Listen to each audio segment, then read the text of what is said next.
আসসালামু আলাইকুম, সবাইকে স্বাগতম জানাচ্ছি নতুন আরও একটি রেসিপি দেখার জন্য। আজকে আমি রান্না করব আলু এবং মাছ দিয়ে কাঁচা কলার ঝোল তরকারি। ভীষণই টেস্টি একটি খাবার। কাঁচা কলা যারা খায় না বা খেতে চায় না তাদের এই রেসিপিটি দেখলেই মাংসের স্বাদের মতোই লাগবে। ভীষণই মজা হয় এভাবে কাঁচা কলা রান্না করলে। কোনো প্রকার কালো হয় না বা দেখতে খারাপ লাগে না। এটা রান্না করলে এর কালারটা এতটাই সুন্দর হয় যে দেখতে মনে হবে যে মাংস রান্না করা হয়েছে। ভীষণই মজার হয়।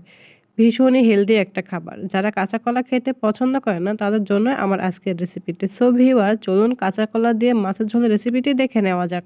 কাঁচা কলার ঝোল তরকারি রান্না করার জন্য আমি এখানে 2টা কাঁচা কলা নিয়েছি এবং কলাগুলোকে ছিলে আমি ধুয়ে কেটে পরিষ্কার করে নিয়েছি এবং এই কলাটাকে আমি আধা ঘন্টার জন্য লবণ পানিতে ভিজিয়ে রেখে দিয়েছিলাম যাতে এটা কালো না হয়। এবং নিয়েছি আলু এবং পাঙ্গাস মাছ। তারপর একটা ফ্রাই প্যানে আমি দিয়ে দিব পরিমাণ মতো তেল। তেলটা যখন গরম হয়ে আসবে তখন আমি মাছগুলোকে আগে ম্যারিনেট করে নিয়েছি, সেই মাছগুলোকে আমি ভেজে নিব। আমি আজকে পাঙ্গাস মাছ দিয়ে এই কাঁচা কলার ঝোল তরকারিটা করব। পাঙ্গাস মাছ দিয়ে করলে আমার কাছে মনে হয় কাঁচা কলার তরকারিটা বেশি ভালো লাগে, তবে যে কোনো মাছ দিয়ে রান্না করলে ভালো লাগে, যেমন ইলিশ মাছ বা রুই মাছ দিয়েও রান্না করলে ভীষণই ভালো লাগে। মাছ ভাজাটা হয়ে গেলে আমি যে তেলটুকু থাকবে ওই তেলটুকুর মধ্যে দিয়ে দিব পেঁয়াজ কুচি। আমি 4 থেকে 5টার মতো পেঁয়াজ নিয়েছিলাম মাঝারি সাইজের। পেঁয়াজগুলোকে খুব ভালোভাবে আমি একেবারে বেরেস্তার মতো করে নিব, তাহলে যে মাছের ঝোল বা কাঁচা কলার যে একটা কালার সেটা থাকবে না। এতটাই সুন্দর একটা কালার আসবে যে মাংসের মতোই কালার আসবে। তারপর আমি এই পেঁয়াজ বেরেস্তার মধ্যে দিয়ে দিব পানি দিয়ে একটু নাড়াচাড়া করে দিব যাতে পেঁয়াজটা খুব ভালোভাবে গলে যায়। এবং এ পর্যায়ে আমি দিয়ে দিব কিছু রসুন বাটা এবং তার সাথে দিয়ে দিব আদা বাটা, জিরার গুঁড়া, পরিমাণ মতো লবণ এবং দিয়ে দিব পরিমাণ মতো গুঁড়া মরিচ এবং তার সাথে দিয়ে দিব পরিমাণ মতো হলুদ। দিয়ে সবগুলো উপকরণ খুব ভালোভাবে আমি মশলাটাকে কষিয়ে নিব। মশলাটা যত ভালো করে কষানো হবে কাঁচা কলার ঝোল তরকারিটা খেয়ে ততটাই ভালো লাগবে। তারপরে আমি আলুগুলোকে আগে দিয়ে দিব, কারণ আলুটা একটু সেদ্ধ হতে দেরি হবে আর কাঁচা কলাটা খুব তাড়াতাড়ি সেদ্ধ হয়ে যায়। এই জন্য আমি আলুগুলোকে দিয়ে প্রায় 3 থেকে 4 মিনিটের মতো কষিয়ে রান্না করে নিয়েছি। আলু কষানো হয়ে গেলে আলুটা একবারে যখন ভালোভাবে কষানো হয়ে যাবে তখন আমি নাড়াচাড়া করে দিব এবং এই পর্যায়ে দিয়ে দিব কাঁচা কলা। দিয়ে কলাগুলোকেও আমি এই মশলাটার মধ্যে খুব ভালোভাবে মিশিয়ে নিব।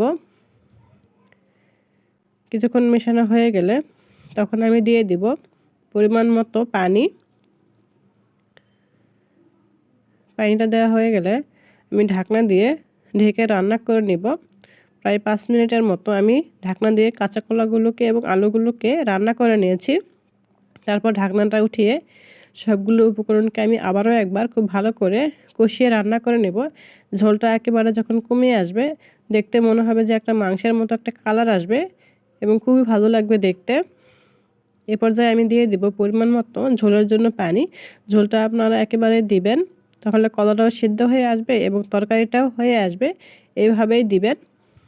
পানি দেওয়া হয়ে গেলে আমি মাছগুলোকেও এই পর্যায়ে দিয়ে দিব পাঙ্গাস মাছ দিয়ে এই রান্নাটা আজকে করেছি। পাঙ্গাস মাছ দেওয়া হয়ে গেলে আমি ঢাকনা দিয়ে আবারও রান্না করে নিয়েছি। প্রায় 5 মিনিটের মতো আমি মাছগুলো এবং সবগুলো উপকরণকে খুব ভালোভাবে রান্না করে নিয়েছি। 5 মিনিট পরে একটু নাড়াচাড়া করে দেখে নিয়েছি যে তরকারি রান্নাটা হয়েছে কিনা।